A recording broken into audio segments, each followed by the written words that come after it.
Each one of you have one of those settlers we just mentioned. That first group over there, you're representing Obedience Smith. Circle her picture there on front. You all are representing Ambrosia Rodriguez. You all are representing William Ashford. Well, they're going to circle her picture. Circle her You all or his picture. represent Peter Gallagher. Now, guess what? Obedience Smith, being a widow, was head of her family. Her husband had died. Did you know women could not get land in the United States in those 1800 years, but they could in Texas if they were head of their family? What city did she settle near? Houston. Houston. Why do you think a big city would be helpful for a woman in those early years? Remember, it's pretty much a frontier. Indians and all kinds of things. For rights? I'm sorry? Rights? Rights? Rights. Okay. Okay. For money? All right. Well, and being close to community to get resources. All right. On your maps, your settler's land is outlined in red. Ambrosia Rodriguez and William Ashford have a special resource on their land. What is that wiggly line going through the land? Water. Water. Why do settlers want water on their land? Yes, ma'am.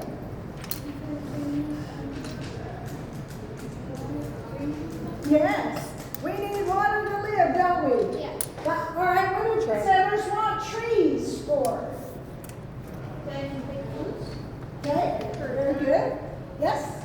To pick up like any type of what's the plant, like lettuce or something. All right. They can use the wood to make different objects that they need in their house. Very good, very good. All right, guess what? These three settlers got 4,605 acres of land because they got here early, about 1838. Turn your paper over, write your settler's name on the top line. Now, this gentleman, Peter Gallagher, came from Ireland. Now remember, coming from Europe, it took a lot longer. So he didn't get here until about 1840. He only got 320 acres of land. That doesn't sound like as much. But how many football fields do you think fit in 320 acres? 8. You're going to be surprised. 10. 1,000. Not quite. One. 240 football fields fit in 320 acres because a single man, he didn't have a family. That was a lot of land. Even today, that would be a lot of land. Draw your settler's land, if you would, in the square. You might have to make it a little smaller. Your land is outlined in red. Your land is outlined in red. You'll draw it in the square. Draw the shape on your land. All right. Once you have your settler's land drawn, sign your name on the bottom line because guess what? This general land office worked from 1858 to 1918. So you're acting like you're the settlers and you're coming in for your deed. Can I have your help, sir? I might need two. We're going to give them a seal of Texas. And let's see. Somebody else want to help me on this? Where's the other one? Oh. Okay. Once you all get your name on the bottom line, one of these gentlemen are going to help me in the bottom of You're going to come to one of these men to get your seal of Texas. And you're going to make your settlers so happy because you're saying, here you go. You all are good workers in this general land office. Any questions? Put your name right there. Did it show that? Put your name on the bottom line. And then We're gonna give it to him. I don't think it has color. It just has like. all right. Got your name in your hand. Put your name there. Put your name there. Put your name there. And then what? All right. Do you know, what do you do when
built in 7 years, 1,000 people working every day. It was finished in 1888. But before it was finished, before it was even built, we had an old, kind of plain-looking Capitol. And our leaders wanted a grander-looking one. Have you ever been in a contest, like a art contest, track contest, something? Well, we had a contest. Architects out all over the United States. Anybody want to design our new Capitol? We got 8 architects to send in 11 drawings. They were known anonymously. But the architect chosen, Elijah E. Myers, this is his blueprint. He did everything by hand. They did not have computers and nice pencils and pens like you all have. Do you like his design? Mm-hmm. Now, we didn't have a lot of money in those days because after the Civil War, but our leaders had another idea. Anybody out there want to build our new Capitol with your money? Woo! If you do, we have over 3 million acres of state-owned land in the panhandle of Texas. This darkened area here covered 10 counties.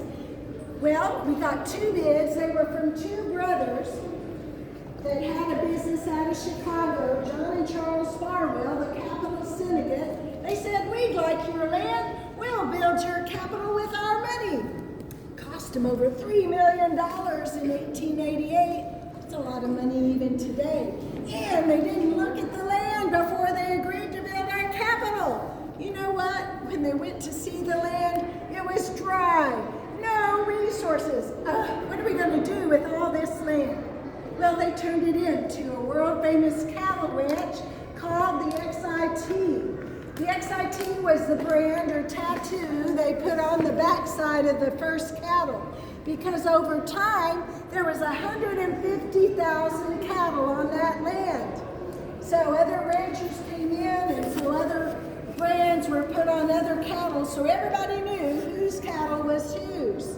That land was sold in 1912. All right, we have someone designing our new Capitol. We have someone building it with their money. What do we need next? Somebody who can like we need someone to build it. We need people and the resources, right? So let's come over here because you're going to see these stones inside the Capitol. I want you to look for them. These two, you're going to see them in Capitol. Texas has a lot of this white limestone in South Austin, around where it's now. Oh, Texas Capitol would be beautiful in this white limestone. Oh no, it had a problem. It had metal chips in it, so it rusted if it was exposed to air or rain. We couldn't have a rusted Capitol, no. Well, the leaders of the construction thought, well, what about the limestone from the state of Indiana? That white gray limestone? It's done well. It's done well at the U.S. Capitol in Washington. Why do you think we didn't want Indiana limestone? Because it rusted again? No, it didn't rust. So It that was was copy? Yeah, kind of like that. Texas is so proud. We didn't want another state's supplies. Okay, have you ever heard of Marble Falls, Texas? It's about 50 miles from here. There were 3 landowners. They had a mountain of this red sunset granite. They had been wanting to give it away for years. They got in the way of their crops, their animals. Oh, Texas is building a new Capitol. I wonder if Texas would like it. What do you think we said? Yes. Woo-hoo. Yes.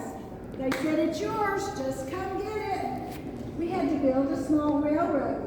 15,000 railroad cars it took to bring all the limestone to use in the foundation and the inner walls and all this red sunset granite inside and out. All right, if you'd like to feel the stones, single file, and then I'm going to meet you over here quickly before we let you go. Will touch it?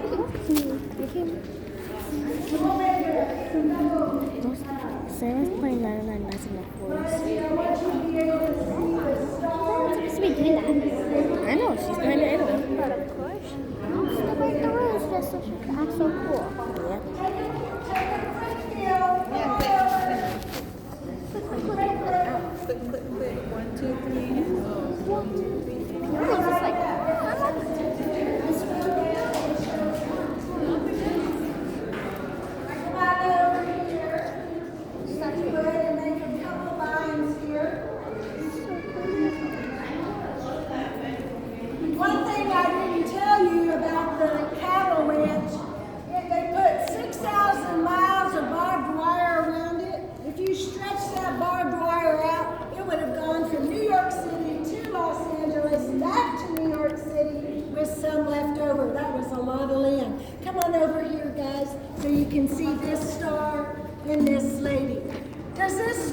look old or new to you? Oh. You know, almost 100 years, the original Goddess of Liberty was on top of the Capitol.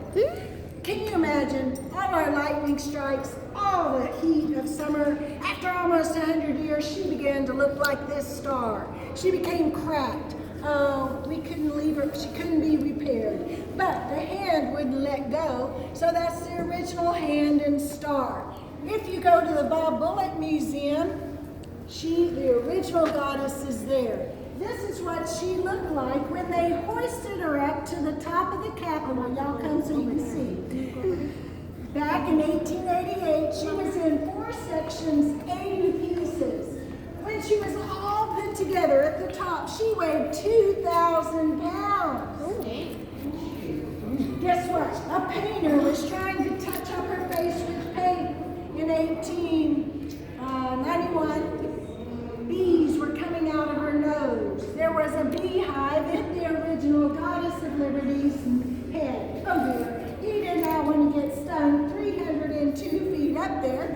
So he came down, got some cork, plugged up her nose, finished painting, then took the cork out. Also, when they brought the original goddess down, there was a time capsule in the star. Who can tell me what a time capsule is? Yes.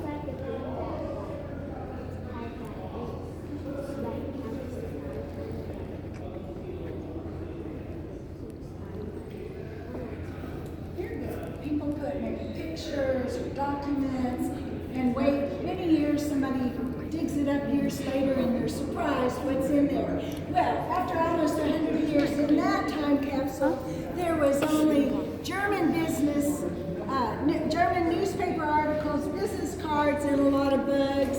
So, guess what? Then when a replica of the Goddess of Liberty was made, who can tell me what a replica is?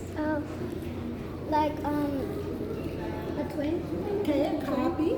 Well, she was able to be put up on top of the Capitol in one piece, and by a military helicopter sky crane, and she only weighs 1,100 pounds. Oh. She's made of aluminum.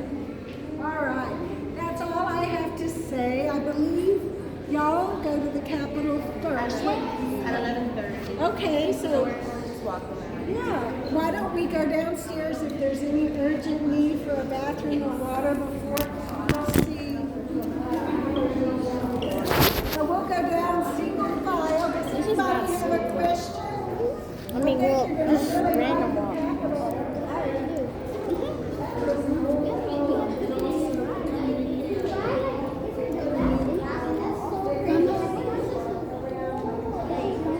Still playing the game. How are you playing the game if you don't know what you're doing? Well, I'm spinning it around.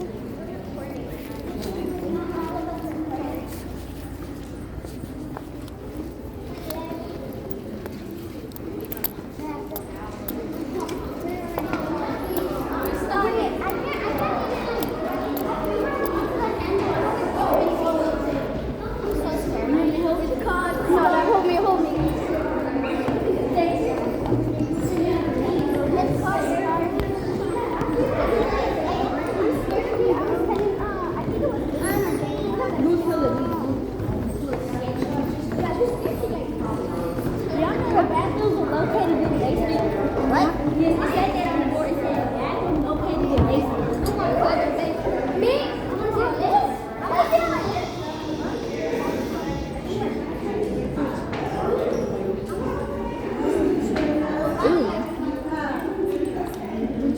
Should not move your big hand out the way. There.